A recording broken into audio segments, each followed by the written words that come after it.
Buenos días a todos. Hago esta grabación porque tengo problemas de señal. Se me fue un poco la energía, entonces apenas hasta ahorita a las 6 de la tarde, regresó. Una disculpa de anticipado. En la mañana les comentaba que tenía problemas de señal, no se ha recuperado la energía hasta esa hora ni la señal, entonces ahorita ya, gracias a Dios, llegó. Entonces hago la grabación para que tengan ustedes un referente de lo que corresponde a Aristóteles.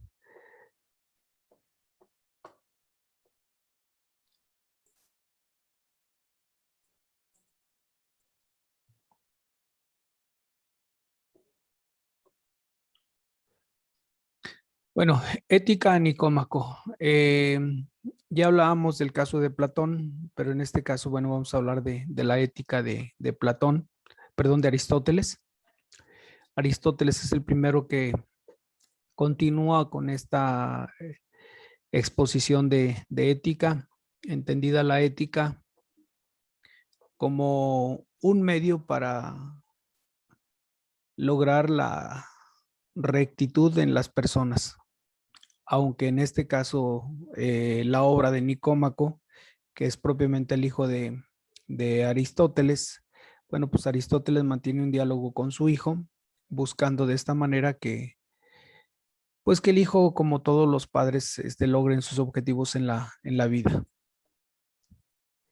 Vamos a ver un poquito un análisis de manera muy sintetizada lo que es la obra, ya que la obra, aunque es breve, sin embargo, pues tiene varios aspectos importantes.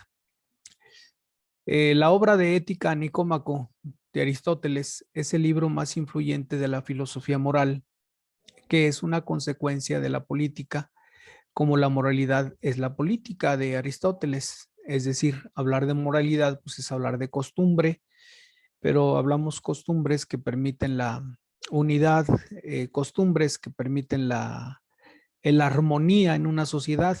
Y política, pues acuérdense que política, más que una política, es una manera de llevar a cabo una tarea determinada. En este caso, pues una manera de llevar a cabo una tarea determinada es ver que una sociedad viva bien. Y para vivir bien, bueno, pues necesita cierta normatividad, una normatividad que va emergiendo o que va surgiendo de la misma costumbre de la comunidad humana. Por ello, pues Aristóteles toca esto en esta obra. Este libro se resume de una manera más fácil, no como lo expresa Kant o John Rawls. Todos los filósofos de Aristóteles discuten la cuestión de la buena vida y de la felicidad. Es decir, podríamos hacernos una pregunta: ¿qué es la vida? Y aquí entraríamos en una serie de dilemas porque pues cada rama de la ciencia tiene una concepción de la vida muy diferente, y en esta diversidad, pues para ponerse de acuerdo es complicado. Y ustedes lo pueden ver simplemente cuántas personas aprueban el aborto, cuántas personas no lo aprueban, cuántas personas cuestionan en qué momento de la gestación se puede considerar persona al embrión y en qué momento no. Entonces es complicado. Y el otro dilema, bueno, pues es la felicidad. En realidad, ¿qué es la felicidad? Podríamos decir que la felicidad es un pequeño momento que los seres humanos vivimos, nos fortalecemos, pero sigue la pregunta: ¿qué es la felicidad? Es un cuestionamiento que quizá vamos a llevar tiempo para poder deliberarlo o para poder nosotros entenderlo. En resumen, Aristóteles plantea la cuestión de la virtud, es decir, la virtud es preguntarnos cómo debo actuar, o sea, no cómo quiero actuar, porque una cosa es el querer, pero el querer está más encaminado al capricho más que a la voluntad del sujeto. porque la voluntad del sujeto queda diluida una vez que el hombre actúa por capricho. El capricho es quizá más desfavorable que lo que pudiera ser el instinto, porque el instinto responde a un principio natural y el capricho responde a un mal ejercicio de la voluntad, que puede ser consciente o no en la vida del hombre. El hombre dijo, debe actuar según la razón, la vida contemplativa, pero aquí entramos en dos cuestiones. ¿Qué es la contemplación? Bueno, la contemplación propiamente era un ejercicio que practicaban los primeros monjes en las comunidades o en los monasterios, es decir, la virtud. Recurrían con frecuencia a la virtud como un don para perfeccionar su vida humanamente y que les acercaba más a Dios. En cambio, la filosofía moral de Aristóteles es una de las acciones, o diríamos es la acción, es el resultado final de un acto humano y no la intención como más tarde en Kant lo sostiene. Es decir, un acto humano no es la intención. Un acto humano podríamos describirlo como aquel acto que el hombre realiza con conocimiento y plena voluntad.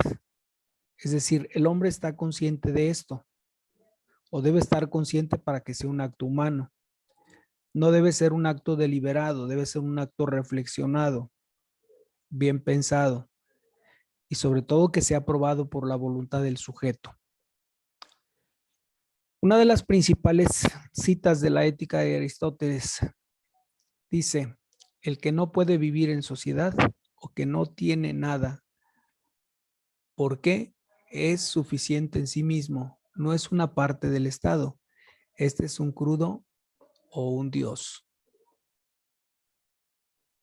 El que no puede vivir en sociedad. Pues sí, aún los mismos animales viven en sociedades, manadas, parvadas o lo que se trate, agrupaciones, sociedades, etcétera, pero el hombre siempre tiene una tendencia a vivir en comunidad. Aristóteles plantea que el bien es el objetivo supremo de la vida y el bien es el objetivo de la política. ¿Por qué el bien? Bueno, porque la tendencia de la naturaleza humana es al bien, no al mal, porque el hombre siempre busca construirse, el hombre siempre busca su beneficio, si quieren personal, pero lo busca. Entonces, en este sentido, la tendencia del hombre es el bien. Bien en cualquier sentido que ustedes gusten. Incluso podríamos nosotros preguntar a los narcotraficantes, ¿por qué someten? ¿Por qué secuestran? El acto es malo, sin embargo, la finalidad para ellos lo ven como bueno, es decir, yo secuestro para cobrar y tener recursos para vivir. Entonces, de esa manera lo puede justificar. Y puesto que la política utiliza otras ciencias prácticas y además legisla sobre lo que debe hacer y lo que debe abstenerse, al final de esta ciencia incluirá el propósito de las otras ciencias, por lo que el fin de la política será bien estrictamente humano, incluso si en efecto existe identidad entre el bien del individuo y de la ciudad. De cualquier manera es una tarea claramente más importante y perfecta para captar y guardar el bien de la ciudad. La propiedad de desintegración es ciertamente agradable, incluso para una sola persona, pero es más hermoso y divino aplicado a una nación o menos objetivo. CITES viola de nuestra encuesta que es una forma de hacer política. O sea, buscar el bien común, pues debiera ser una política constante en nosotros.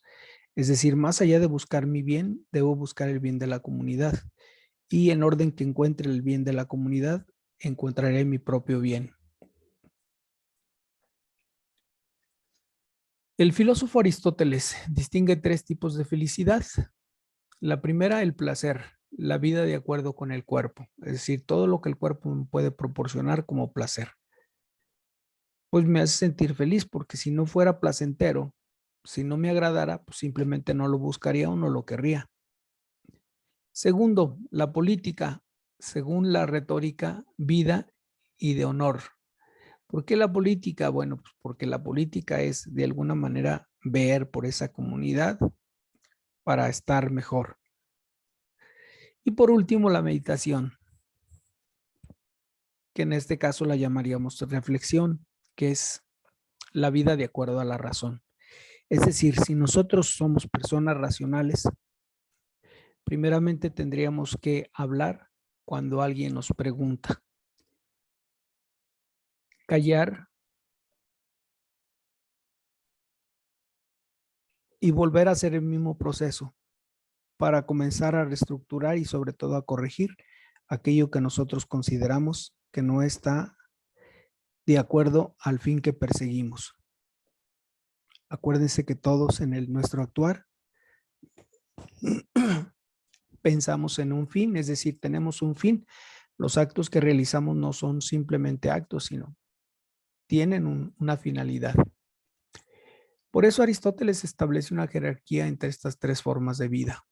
Primero, la búsqueda del placer es una forma de vida bestial, con la que el hombre en su estado primitivo, pre-civilización, es decir, es un sujeto precivilizado, no está civilizado, porque no podemos nosotros caminar en orden al instinto, ya que el instinto, dependiendo de las edades, dependiendo de las etapas de la vida, o es más fuerte o es más débil.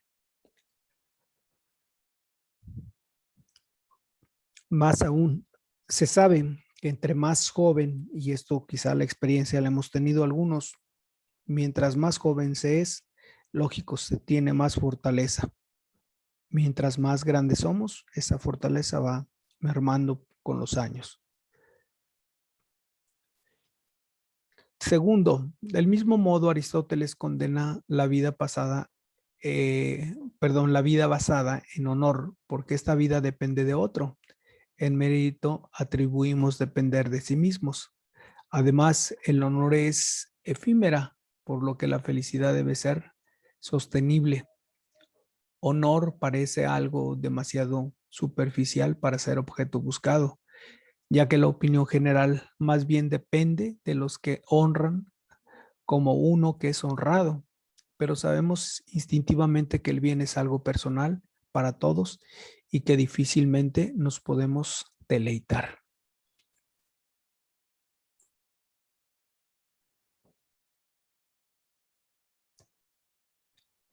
3. Solo la vida contemplativa puede contenerse sabia, ya que permite vivir según la razón en armonía con la naturaleza del hombre y del universo. Es decir, nuestra cosmovisión en este plano contemplativo, pues se va a ver en la perfección de las cosas. Por eso la felicidad para Aristóteles no es buena, entre otros, es el bien más alto, la guía de nuestras acciones, porque todos perseguimos el bien.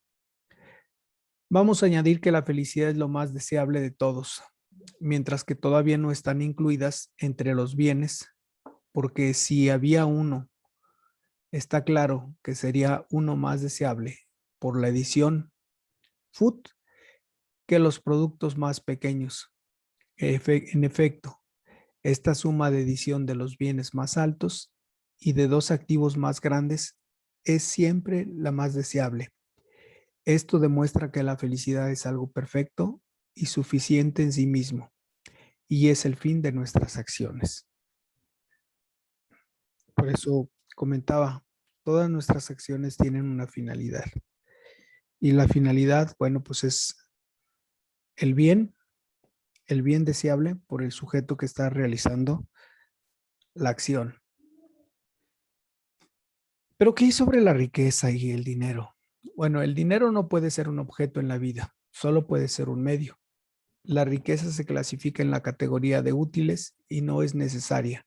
La vida del hombre de negocios es una capa de la vida y la riqueza es evidente.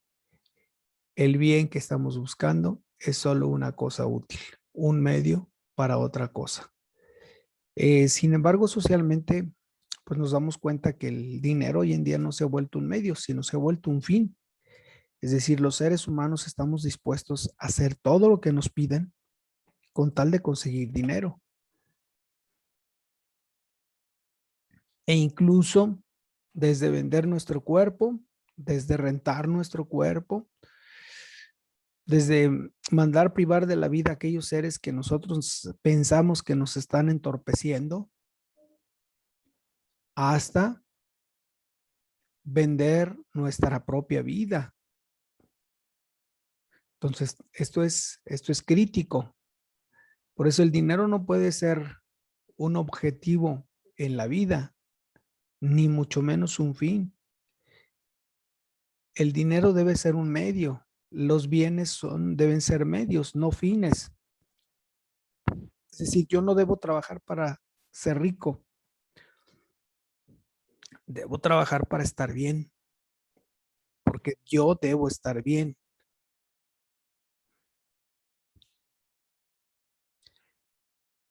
Pero sigue la pregunta, ¿cómo encontrar la felicidad? Bueno, la felicidad resulta de una actividad consistente con la virtud, punto de destino o la casualidad de modo. El hombre es totalmente responsable de su felicidad.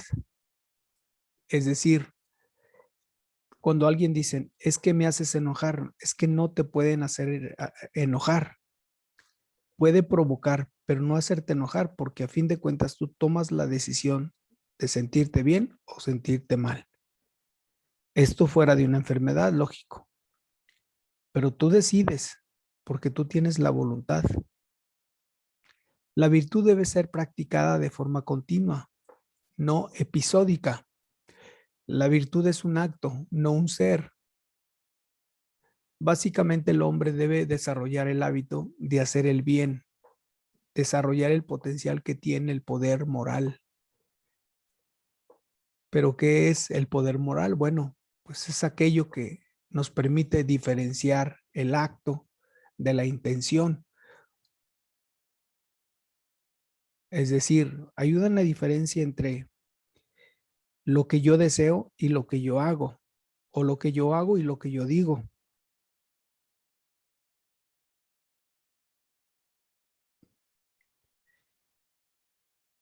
El fin de mi vida no es actuar. El fin de mi vida principal es ser para poder actuar, que es distinto.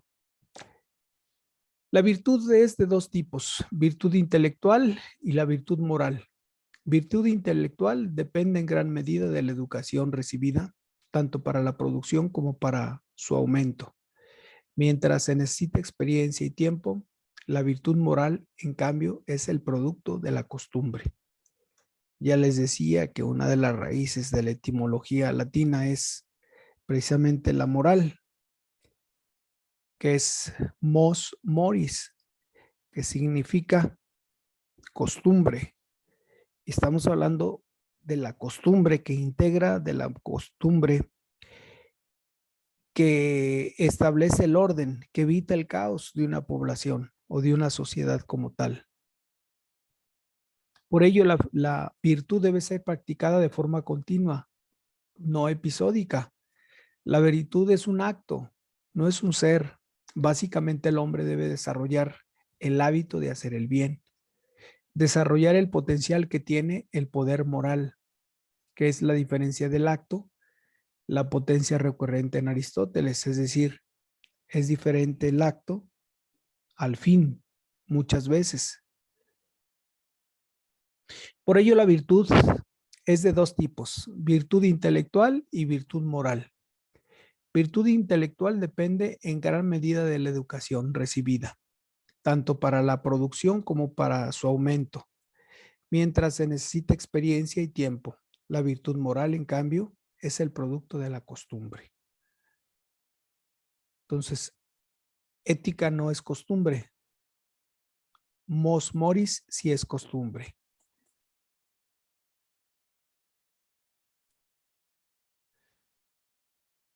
La moralidad, como la plantea Aristóteles, dice, la práctica de la guía de Aristóteles sigue una regla simple: evitar los excesos, mantener el equilibrio, el valor, la templanza, la prudencia, la generosidad, la magnanimidad, la dulzura, forman los rasgos del carácter de la salvia aristotélica.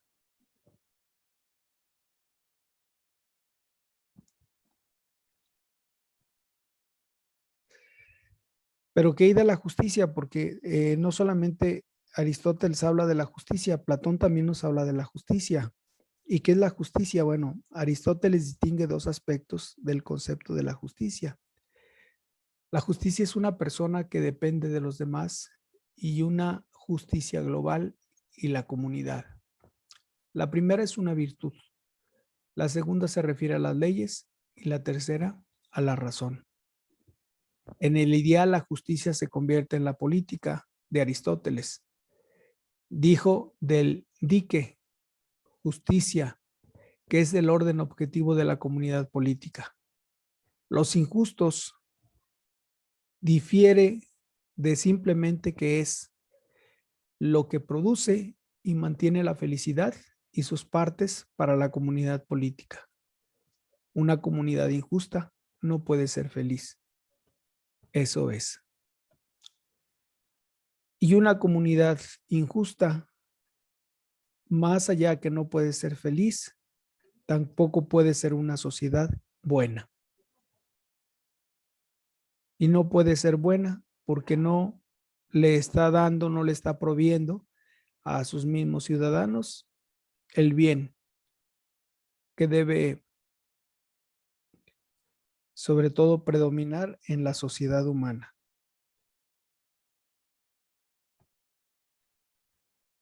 Aristóteles no solamente retoma la idea de Platón en la República, que la justicia es la virtud principal. Para él, la virtud de la justicia es la virtud por la cual el hombre cumple con su propósito ético. A diferencia de Platón, que depende de la virtud de una situación y en consecuencia los elementos externos a la acción del hombre virtuoso. Si Platón, la justicia es dar a cada parte de la sociedad y cada hombre el lugar que le corresponde en conjunto. En cambio, para Aristóteles, ¿qué equivale a conformar nuestras acciones a las leyes para mantener la felicidad de la comunidad política? Es solo una buena política, a saber, el beneficio común.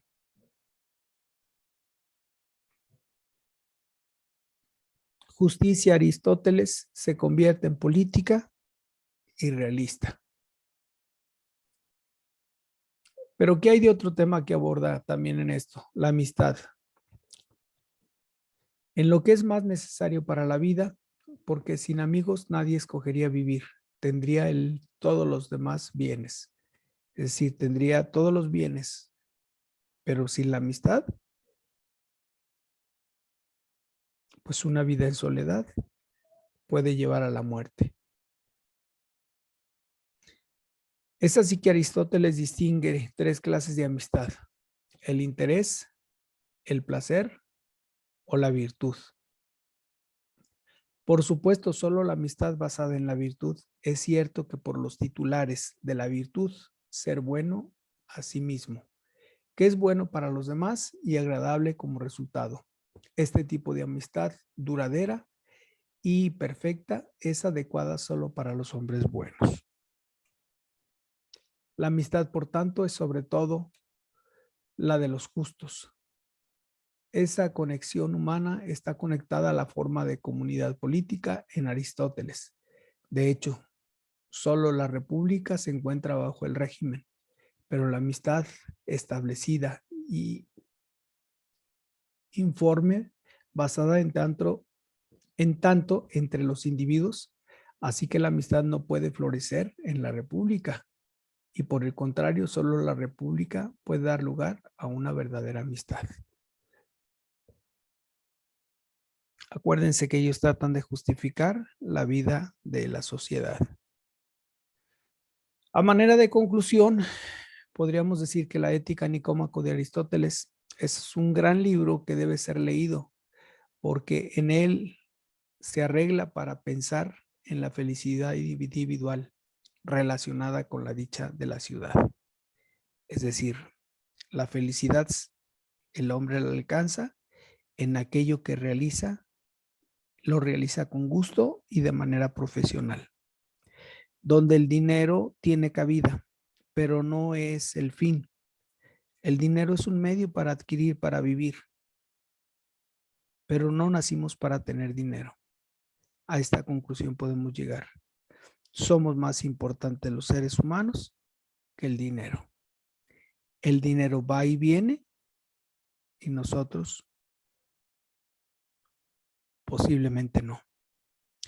Bueno, pues muchísimas gracias. Gracias por comprenderme. Y nos vemos en la próxima clase.